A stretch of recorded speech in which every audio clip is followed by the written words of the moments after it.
Good morning. Early morning briefing. We'll see how this goes. You guys can give feedback on the time of day. Okay. I have several announcements for you today. To begin, I know many of you and the American people are interested in the news coming from Johnson & Johnson's trial data. The president is encouraged by positive data on a potential new vaccine. He also knows that this is just new data, and now is the time for the FDA to do its job of evaluating the safety and efficacy of the vaccine. In the meantime, he continues to urge all Americans to mask up and follow public health guidelines until it's their turn to get vaccinated. Now, I know there may be a lot of questions you have for us about the trial data or Johnson & Johnson. I'm here to tell you that I'm not going to get ahead of the experts who you will all get to hear from in the next hour in our public health briefing from the COVID response team. They will discuss this more with you and what everything means then. At Wednesday's briefing, I also shared some of the engagement and outreach the White House is doing to move forward the American Rescue Plan. From the president and the vice president on down, that work has continued and accelerated. Yesterday, senior staff spoke again to governors about the challenges they are facing and the importance of relief. Today, National Economic Council Deputy Director David Kamen will meet with the Council of State Governments. The Office of Public Engagement will also brief Black civic groups, anti-hunger and nutrition advocates, and key progressive groups and invite their feedback. These conversations are, of course, critical to building support and moving the president's bill forward. But we also saw evidence this week that the American people overwhelmingly want their elected leaders to work with the president to confront the pandemic and put people back to work. According to a Monmouth poll released Wednesday, 71% of the American people want Republicans in Congress to work with President Biden. That number is up nearly 10 points from right after the election, meaning the trend of support for working in a bipartisan manner with the president is only growing. Finally, the president is committed to getting relief to working families. Hence, he is also meeting this morning with his members of his economic team, with the vice president and Treasury Secretary Janet Yellen, for a briefing on the cost of inaction and the impact of a delay in moving forward with a relief package. Millions of Americans don't have enough food to eat, and millions more have lost their jobs. But interest rates are at historic lows, and that means it's the right time to make smart investments. Moody's, a Wall Street firm, has said that we could end up with 4 million fewer jobs this year if we don't act on the president's plan. That's 4 million Americans who could get back to work. And I'm sure they will discuss all of that at their briefing later this morning. Last thing, we are venturing to provide a week ahead to all of you, or return to providing a week ahead to all of you. So a quick preview. Next Monday, the president will meet with the Secretary of State at the State Department. On Tuesday, President Biden will deliver remarks and sign an executive order advancing his priority to modernize our immigration system. And Friday is, of course, Jobs Day, and the president will deliver remarks about the economy. We'll have hopefully more over the next couple of days, but we wanted to provide as many details as we could. With that, Zeke, why don't you kick us off? And just one foreign policy I wanted to get going. With violence surging in Afghanistan, is the president still committed to winding down operations there and bringing troops home this year? I have not spoken with our national security team about this in particular, but his commitment remains. At the top, you mentioned that Americans should follow public health guidance. One of the challenges it has been over the course of the last 10 months is that public health guidance from state to state varies. Some states have mask mandates, others have indoor dining open, others have schools open, others don't. What guidance should the American people follow? Their governor's guidance, or should they follow the president's? Well, first, what we're venturing to do is provide more concrete guidance from the federal government, from the CDC, from health and medical experts on the important steps all of the American people can take to keep themselves safe. That includes the importance of mask wearing, of course, and how vital that is to keeping us safe. It also includes the importance of hand washing, of restricting travel. These are all guidelines that have come in recent days and weeks, I should say, from the President of the United States and from our medical and health experts. But in addition, as we discussed yesterday, there are guidelines including the safe reopening of schools that he signed an executive order on, directing both the Department of Education and HHS and the CDC, I should say, I'm sorry, to produce those guidelines to give more specific advice and markers to states and local school districts on what they should follow. So it will ultimately be up to states, to governors, to local school districts and others to make determinations, but we do want to provide more clear guidance from the federal government based on the expertise of health and medical experts on what people should follow and what will help keep the American people safe. I just want a quick follow-up on that one. The CDC study that was discussed here a couple of days ago, one of its recommendations as part of reopening schools immediately was to close indoor dining, restaurants, and bars. Is that a part of the federal guidance that we should be expecting to see from the CDC and the Department of Education soon? Well, the good news is you get to hear from our director of the CDC, I believe, in about 45 minutes, and our medical and health experts, and you can certainly ask them if there's going to be any updated guidance. Go ahead. Dr. Fauci says the U.S. may not be able to meet that goal of reopening most K-8 schools in 100 days because of the trajectory of the pandemic. Given that, is the president going to adjust his goal of trying to get all these schools reopened in 100 days?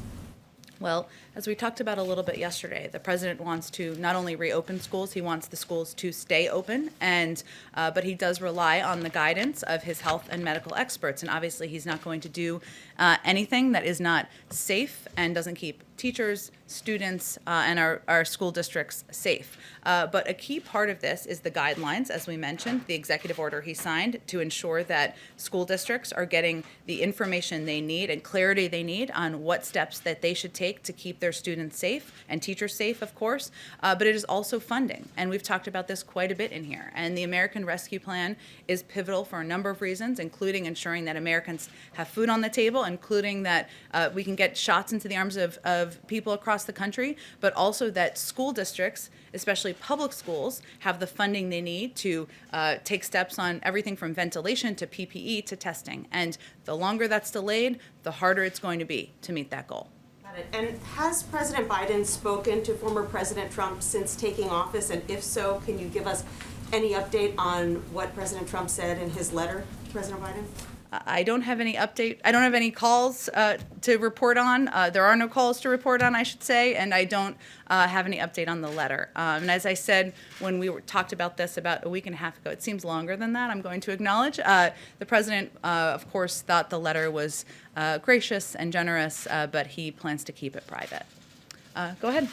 I understand you don't want to get too much into the Johnson & Johnson vaccine, given the data that's out there, but this likely won't be the only vaccine that is less effective than the Pfizer and the Moderna vaccines.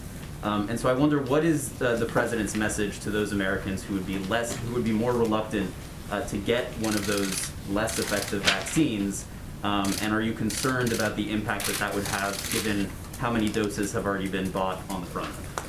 Well, first, when the president announced his plan earlier this week to ensure we have enough vaccines to give every American 2 shots by the end of the summer with the purchase of Moderna and Pfizer vaccines, he was doing that without the need for additional vaccines approved. Obviously, if additional vaccines, Johnson & Johnson or any others, go through the FDA approval process, that's a positive step, right? No doubt about that. But he purchased these large orders for vaccines that we'll have by the end of the summer to get into the arms of Americans to ensure that we would be able to do that even without any of those steps moving forward. And so he would encourage Americans to get any vaccine that is approved by the FDA for emergency use authorization? Well, again, we're not going to get ahead of the FDA. I'm not suggesting you're asking that, but we'll rely on our health and medical experts to advise if there are additional vaccines, if and when, I'll be optimistic, that are approved by the FDA and how that will impact our vaccine distribution plan. And secondly, on the coronavirus relief bill, in his first month in office, President Obama traveled to a number of key states to drum up support for the Recovery Act. Does President Biden have any plans to do something similar to drum up support for his $1.9 trillion coronavirus relief bill?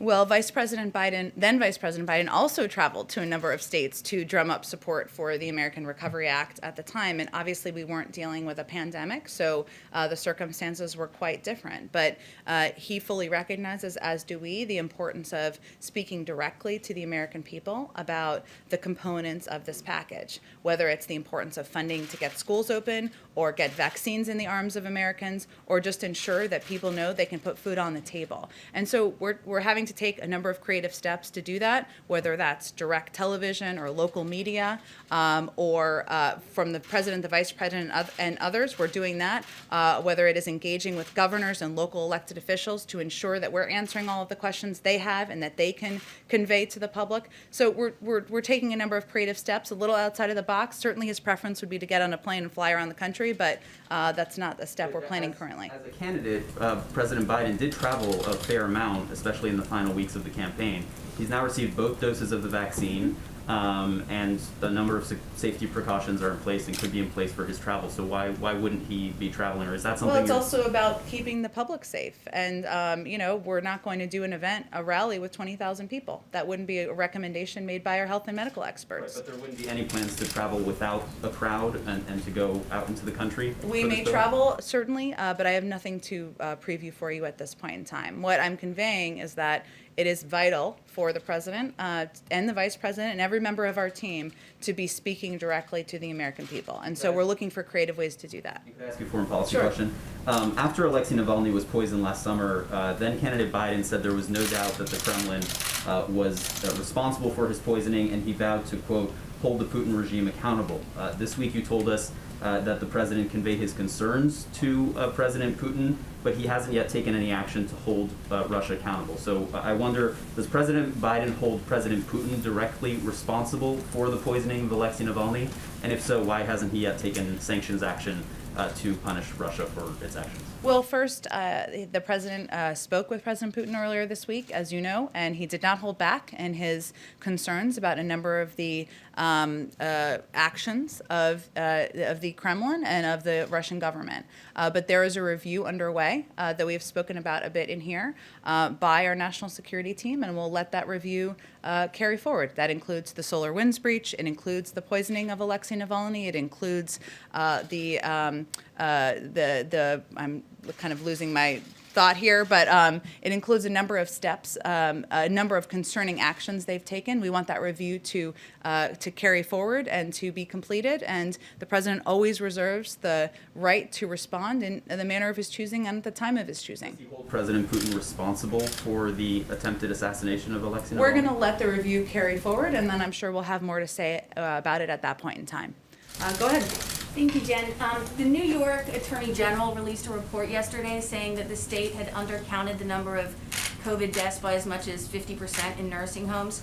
Would President Biden support a federal investigation into what happened in Governor Andrew Cuomo's role? I've seen those reports. I would say any investigation, I would point you to the Department of Justice.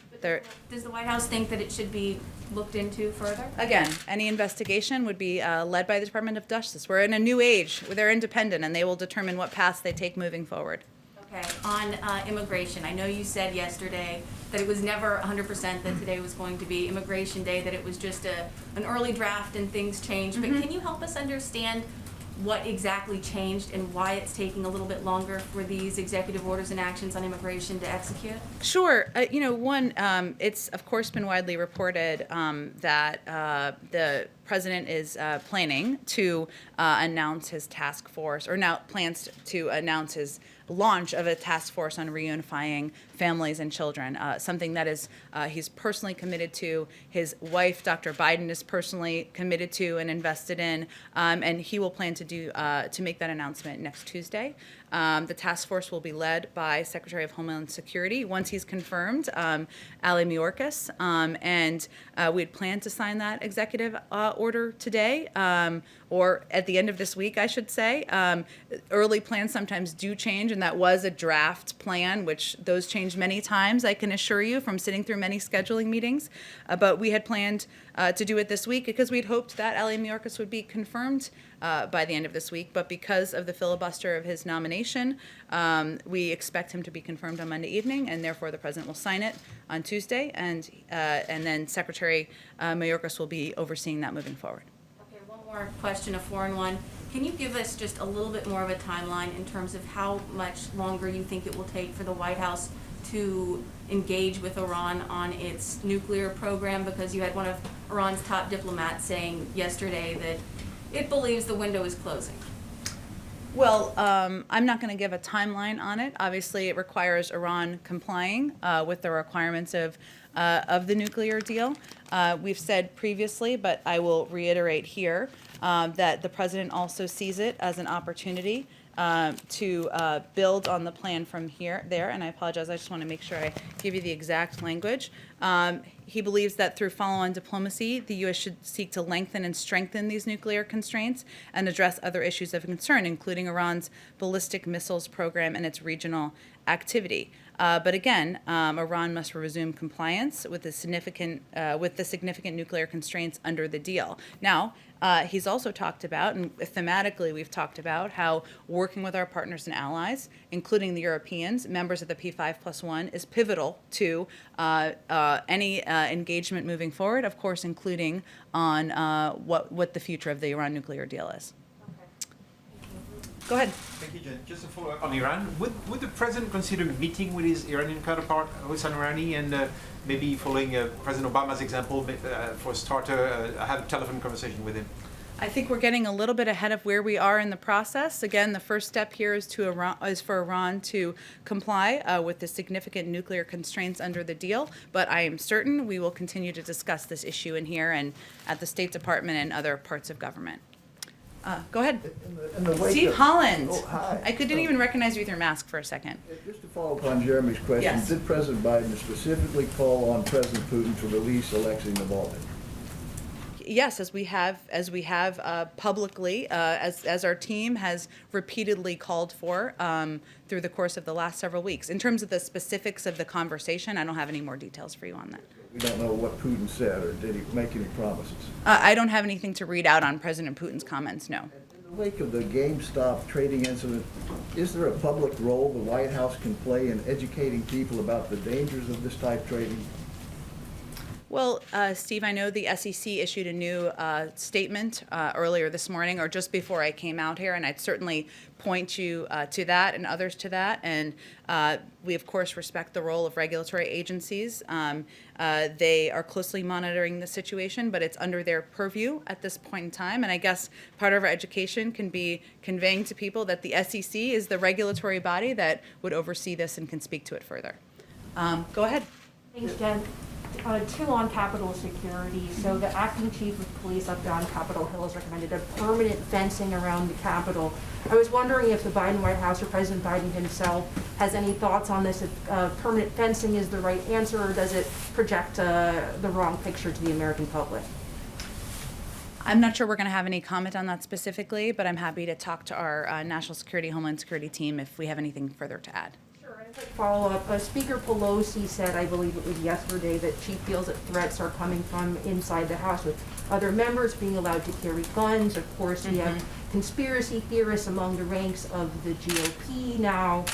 Does the White House agree with that assessment that there is security threats coming from inside the House? Has Biden spoken to Pelosi, and is he worried about the safety, the physical safety about members of Congress? Well, he speaks with Speaker Pelosi on a regular basis and certainly has reiterated his support for her and members of the caucus. And he has spoken publicly about his concerns about the rhetoric, of course, around the events of January 6th, but some of the rhetoric that has continued and the role of social media platforms. So he is in close touch with her about events on the Capitol, about the safety of members, but I don't think I have anything more for you to read out beyond that. Go ahead in the back.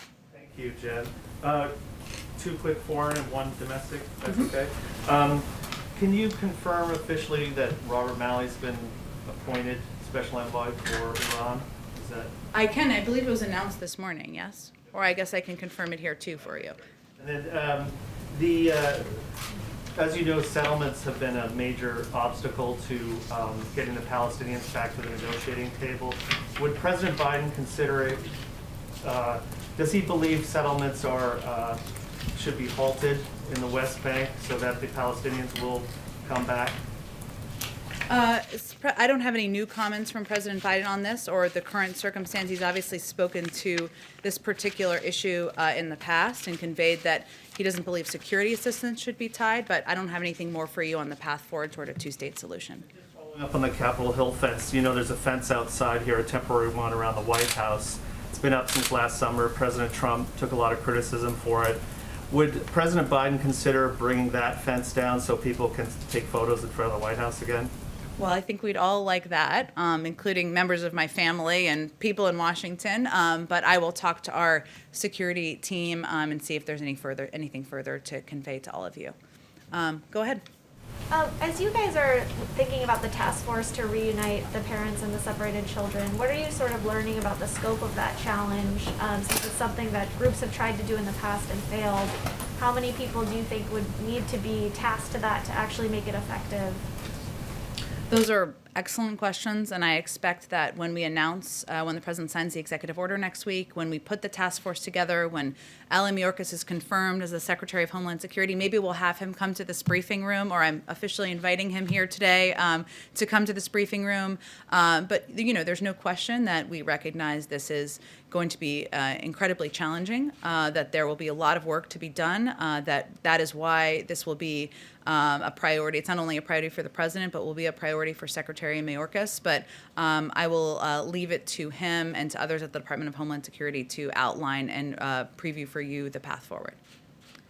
Go ahead. Thank you, Jen. I know that the President Biden and the First Lady are acutely aware of the sacrifices that military families make. That being said, we had an incident with the garage with the National Guard that was kind of embarrassing, and now I'm hearing from spouses of Guards members that they had a COVID outbreak and were not tested or vaccinated before they arrived in DC. And I'm wondering if there's any concern by the President about how these Guardsmen are being treated, whether he can do anything specifically to safeguard their health before they arrive while they're here.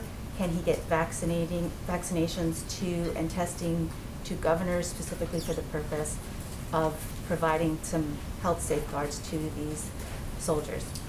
Well, as you noted at the beginning of your question, but I would just reiterate the role of the National Guard, and I've spoken to the president about this directly, and the incredible sacrifices they make is something that is personal to him, given his family connection to the National Guard.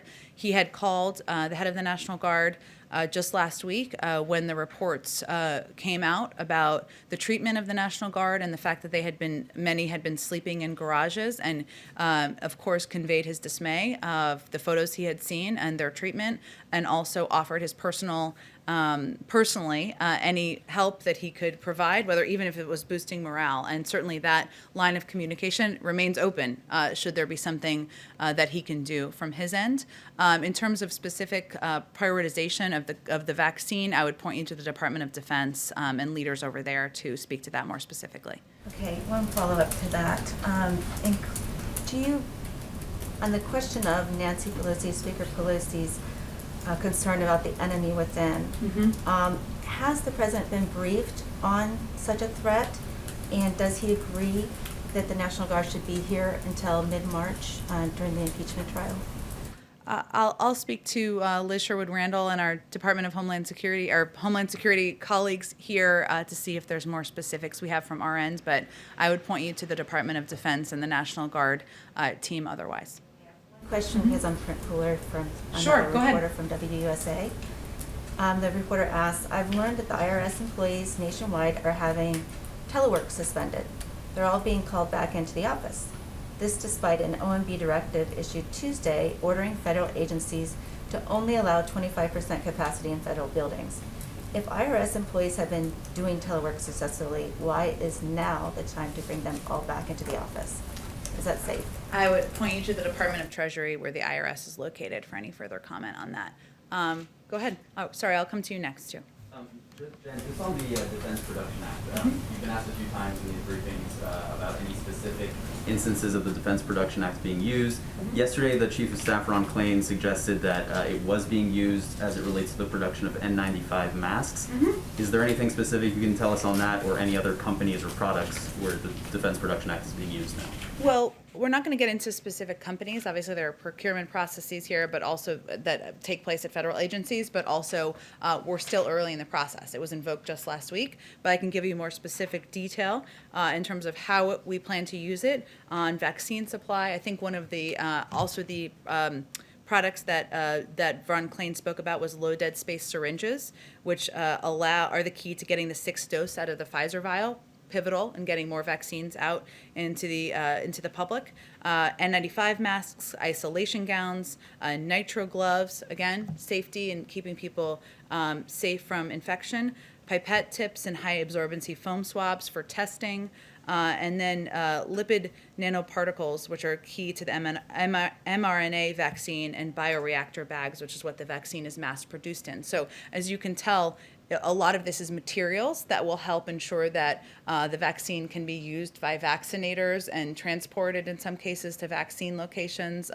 So there's several components of it and very specific materials that we're focused on. And then at the National Security Agency, Michael Ellis, a Trump political appointee, was installed as the general counsel, which is a career position, as you know.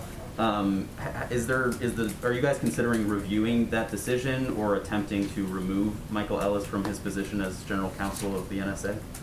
I don't have anything new for you on that other than I don't have any personnel announcements. Certainly we're reviewing personnel across government, including political appointees, most of whom have left, but I don't have anything new on any decisions there. Go ahead. Oh, wait, I promised you. Go ahead. Thanks, Jen. FEMA has requested active duty troops be used at vaccination centers when they get stood up across the country. Does the White House support that request? I did ask our team about this. You or someone else may have asked about this the other day, and I think I have something on it here. One moment.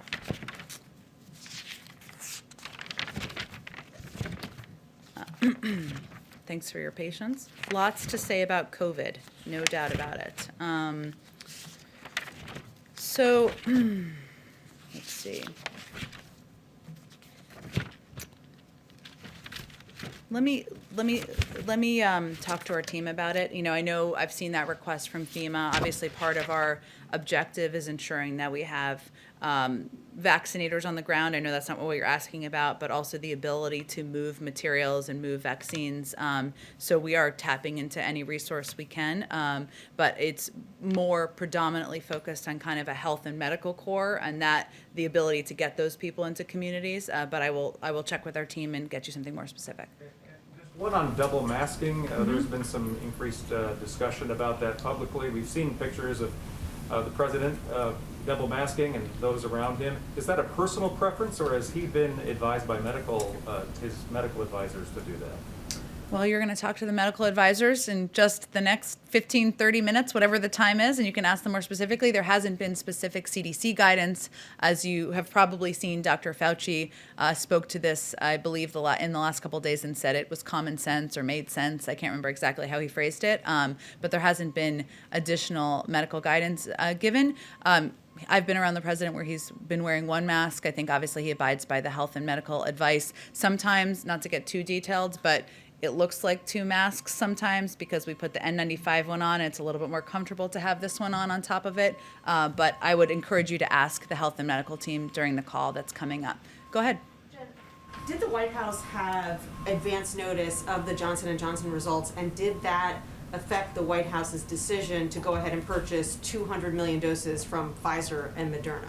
No, the decision was made to purchase the Pfizer and Moderna doses to ensure that we had enough doses to give 2 shots to Americans by the end of the summer. And we did our planning without the need for an additional vaccine to go through approval. Now remember, even though we saw the news this morning, it hasn't gone through FDA approval yet. We don't have a timeline of when that will happen. We leave that to the FDA. Go ahead. Thank you. A couple questions on the economy, starting with China. Former President Trump signed a Phase 1 trade deal with Beijing. Does President Biden consider that deal still to be in effect, and does he expect China to meet its commitments under that deal? The national security team, the newly confirmed Secretary of State, President Biden, are all reviewing all aspects of our national security approach, including certainly our relationship with China. We are focused on approaching that relationship from a position of strength, and that means coordinating and communicating with our allies and partners about how we're going to work with China. It means strengthening our economy at home. And it means, determining the best path forward to address a range of issues, not just economic, but strategic and also security. Again, everything's under review, but I don't have anything for you on the China relationship. Sorry, to clarify, so it is still in effect as the past administration left it off? Well, again, everything that the past administration has put in place is under review as it relates to our national security approach, so I would not assume things are moving forward. We are just reviewing what the path forward looks like and doing that, again, from a position of strength, which means coordinating with our allies, members of Congress, and making a determination before we engage further. Go ahead. Sergeant, can you confirm the Politico story about the president warning his family members to avoid any conflict of interest with his presidency and their business ties? Well, I'm not going to get into private conversations between the president and his family members. We all have lots of conversations with different family members, I'm sure. The president is committed to ensuring we have the most ethically vigorous administration in history, and that includes restrictions on how his image can be used, and that is something that he's conveyed publicly and privately as well. So let me just reiterate the policy for all of you, which is, I think, maybe your next question, or I'll just reiterate it proactively. It's the White House's policy that the president's name should not be used in connection with any commercial activities to suggest or in any way that could reasonably be understood to imply his endorsement or support. He's issued the farthest-reaching executive order with respect to the ethical commitments required of his appointees ever, and is very proud of it. And that's something that he is committed to conveying to anyone it applies to. Let me just get to a few more in the back. Go ahead, all the way in the back. Thank you very much. Does President Biden endorse the characterization of genocide concerning the Chinese treatment of the Uyghur minority? Yes, the Secretary Blinken, I almost called him President Blinken, I'm giving him a bit of a promotion. Never know. He spoke about that during his confirmation hearing, so I would certainly point you to those comments. President Biden. He was speaking on behalf of the U.S. government. Did you have a question right there? Go ahead. The governor of Puerto Rico said last week he was in touch with the White House about releasing remaining disaster relief funds held up by the previous administration. Do you have an update on that? I don't, but I will venture to talk to our team about what the status of relief funds is for Puerto Rico. One other question. Is the White House tracking the confirmed cases of the South African strain that have been found in South Carolina? Have you been in touch with local officials there? Certainly our health and medical team have been, and again, they'll speak to it at their briefing that's coming up at 11 a.m. I encourage you to join that. But as we see reports, our team has been monitoring variants as there have been developments around the world and the potential for them to travel here. It reiterates or reemphasizes, I should say, the importance of getting vaccines into the arms of Americans, something that our health team has said will make people safer, and also reiterates the need for getting the American Rescue Plan passed so that we can ensure we can expedite that effort. Go ahead. Thanks, Jen. Just two quick questions. One following up on the political question. To that degree, is the White House going to make a commitment one way or the other that members of Biden's family is not going to serve in the administration? We've made that commitment, so that continues to be the commitment. Nothing for Valerie Biden or anybody else? No, reports that there was an office in the West Wing were not accurate. Gotcha. And then one on Marjorie Taylor Greene. I know you said earlier that you would not like to be commenting on her, but it's a major story. Does the White House have any concerns about a QAnon supporter, someone with a history of racist? Now we're seeing anti-Semitic comments, harassing school shooting survivor families, serving on House committees? Well, I think the reason I conveyed that is because we don't want to elevate conspiracy theories further in the briefing room. So I'm going to I'm going to leave it at that. And we'll leave decisions about committees to members of Congress, and we've certainly seen Speaker Pelosi speak to that. Go ahead. Thank you. 24 Republican senators sent a letter to President Biden yesterday requesting a meeting after some of the executive orders and actions targeting the domestic energy sector. Is that a meeting that President Biden will take? Well, President Biden is committed to, and this you can see this through his actions, working and engaging with Democrats and Republicans to address the crises we're facing, including climate, which is one of the crises that he's identified. We don't have no plans for a meeting of that kind that I can read out for you at this point in time. Sounds like a lot of people to be in a meeting during COVID too, but he is certainly engaged on an individual basis with leaders in the Senate, members of Democratic and Republican senators, and they can certainly raise any concerns they have through that means. And one more question, and apologies if you answered this in response to Steve's question, but I just want to be clear here. Do you anticipate President Biden to address the GameStop controversy when he meets with his economic team a little bit later this morning? No. Do I anticipate him addressing it publicly, you mean? No, just talking about it with his economic team. Well, the focus of the meeting is about the recovery plan, about the status of the economic recovery, about obviously the data that we saw yesterday. I'm sure they'll cover a range of topics during that meeting, but that's not the focus. I know it's a big story, but it doesn't, obviously our focus and our big story is getting the American people back to work. Go ahead.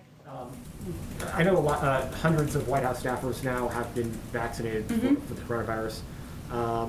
Any specific updates in terms of who that is, who's being covered by that, and then also more broadly, because of that, does that give the White House sort of, is that a model for the rest of the country? Schools, for instance, should every teacher be vaccinated in the next 90 days so that the president can meet his commitments to opening schools? Sure. Well, on the first, I think we announced a couple of weeks ago that about 36 members of the senior White House staff, including members of the cabinet, national security officials, had received their first dose, which means right around now a number of people will be receiving their second dose.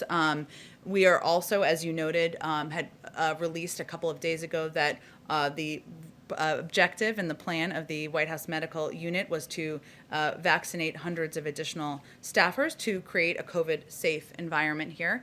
As you know, there has been the president has, and our team, I should say, has spoken about the prioritization, of course, of teachers and educators and childcare providers.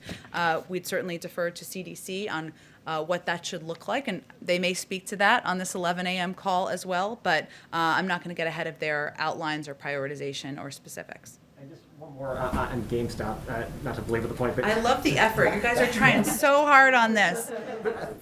what is the broader message to the American public and people around the world that, in large cases, individual investors acting collectively against large financial institutions are shut down pretty much overnight, while the big banks and financial institutions responsible for the 2008 housing crisis got a get out of jail free card?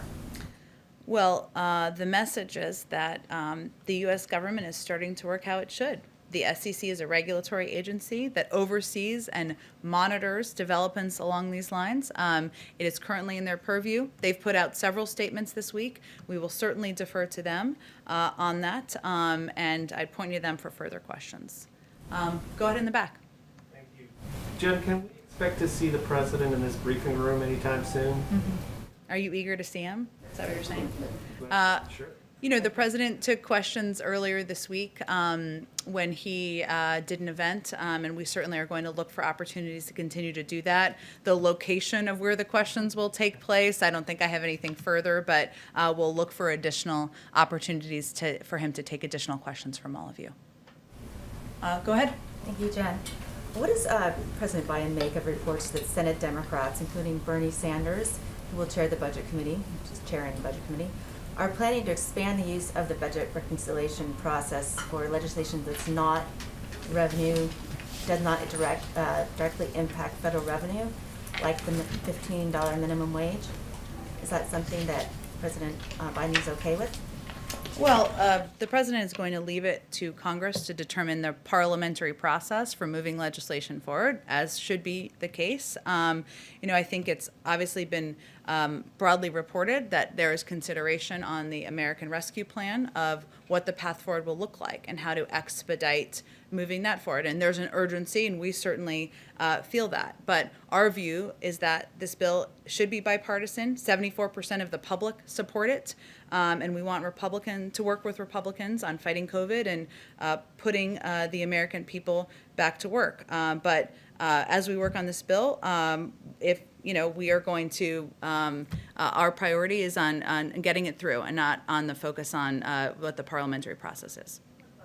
What is his message to progressives who are arguing that the 1.9 trillion relief package should be the floor and not the ceiling? And would President Biden consider pushing a relief bill that is more than $2 million? What about the idea of reoccurring stimulus checks that some progressives are advocating for? Well, we've seen those reports, and obviously he's had conversations, as our team has, with members of the Progressive Caucus and other progressive members of Congress. And as I've said in here many times before, part of this process is that the president laid out his vision.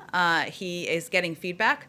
A lot of the focus in here has been members who have said it's too big, but some are saying it's too small. And as a part of the discussion, we have those engagements and determine how to improve the bill and what opportunities there are to do exactly that. So he welcomes their engagement. He welcomes their ideas, but he's put forward his plan, and his main bottom line is that we're not going to break it apart, and the three components of it are pivotal in moving it forward. But the size and the scope of the package, this is the legislative process. This is democracy at work now. Certainly he has an opinion, and that's very influential in the process. So would he think it's realistic to go above $2 trillion? Well, again, I think the best place to look for what's realistic is to members of Congress and their whip counts, and I'm sure that the leadership can give you an assessment of that. Go ahead. Is there any chance that the Summit for Democracy, which was mentioned during the campaign, could happen before summer? Before summer? Yeah. I don't have any. I know it was a campaign promise and something that was mentioned during the campaign, but I don't have any more details on plans at this point in time. Go ahead. Yesterday we saw Vice President Harris do local media interviews in the states of West Virginia and Arizona. Obviously there's been a lot of focus on your efforts to get Republicans on board. Are you concerned that budget reconciliation even, may not be realistic, or that you may lose some Democrats? Is that why Vice President Harris was making those calls to shore up Democratic support? Vice President Harris was making those calls because we want to make the case to the American people across the country. And obviously she's not traveling to those states and holding big events or even events with not big crowds, but some crowd. And so this was a way to do exactly that. Why those states specifically? I think she'll do a number of more regional calls and regional interviews, as will other members of the team, and including on national networks, of course, and that will continue in the days ahead. Go ahead. One more on your favorite topic, reconciliation. I know it's wonky, but that's okay. That's what we're here for. The policy's back. The president, as you said multiple times, is reaching out to Republicans in an effort to get a bipartisan bill. At the same time, Majority Leader Schumer and Speaker Pelosi seem to be aggressively moving towards reconciliation. Does the president think that the Democratic leaders' push for reconciliation at this time is hurting his chances to get Republicans on board? Well, the president's focus is on the end goal of delivering relief to the American people, not the parliamentary procedures, as we've said. And we can't imagine that the 1 in 7 families who are hungry or the thousands who've lost a loved one to COVID care much about the procedure either. So I would flip it the other way to you. I think a fair question you might ask our GOP or Republican colleagues is why they oppose proposals that have the support of 74%, of the American public. And even if this bill moves forward through the reconciliation process, again, a parliamentary procedure, it doesn't mean they can't vote for it. And the president's objective and focus is to continue to have those conversations and pursue a path forward where he can gain bipartisan support. But again, the public, 74% of the public is with him in that endeavor, and their constituents. Go ahead, The Steve. president spoke with the NATO Secretary General the other day. Mhm. Is the president satisfied with the level of defense spending by NATO allies? Well, we did, Come up in their conversation. I know we put out a readout of that and a fun video, if I may note, of his conversation with the UN Secretary General. You know, he had spoken about the importance of NATO allies and partners, you know, playing the role and contributing their fair share when he was vice president. That remains his commitment, but I don't have any more detail of the call than what has already been read out. Thank you, guys. Have a great day. Oh, let me do one more thing. So it's important to me, but also to the president, that everybody know everybody on the press team. So I'm just going to embarrass TJ, who you guys all know, and Kareen, who are two deputies in the press office, Principal Deputy Kareen, Deputy TJ, who you all should know, the public should know. They're going to be pivotal faces, and they play an important role. So thank you, everyone. Have a great Friday. Thank you.